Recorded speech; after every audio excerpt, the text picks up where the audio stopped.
Last வீடியோவில் புளிசாதம் powder எப்படி பண்ணுறதுன்னு போட்டிருந்தேன். கீழே இருக்க டிஸ்கிரிப்ஷனில் செக் பண்ணி பாருங்கள். மறக்காமல் இந்த வீடியோ ஸ்கிப் பண்ணாமல் பாருங்கள். இப்போ நம்ம புளிசாதம் எப்படி பண்ணுறதுன்னு பார்க்கலாம்.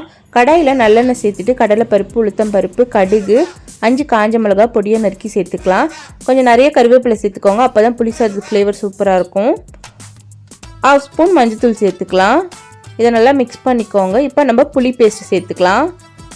இது கூட பெருங்காயம், நம்ம பவுடர் ரெடி பண்ணியிருந்தோம்ல அதையும் சேர்த்துக்கலாம் 1 ஸ்பூன். இப்போ நீங்கள் நல்லா எண்ணெய் சுண்டு பிரிஞ்சு வர வரைக்கும் வெயிட் பண்ணுங்கள். அவ்வளோதான். இந்த மாதிரி வர ஸ்டேஜில் நீங்கள் ஃப்ரிட்ஜில் சூடு ஆறுனதும் எடுத்து வச்சிங்கன்னா எவ்வளோ நாள் ஆனாலும் இந்த புளிசாதம் மிக்ஸ் ரொம்ப டேஸ்ட்டாக இருக்கும்.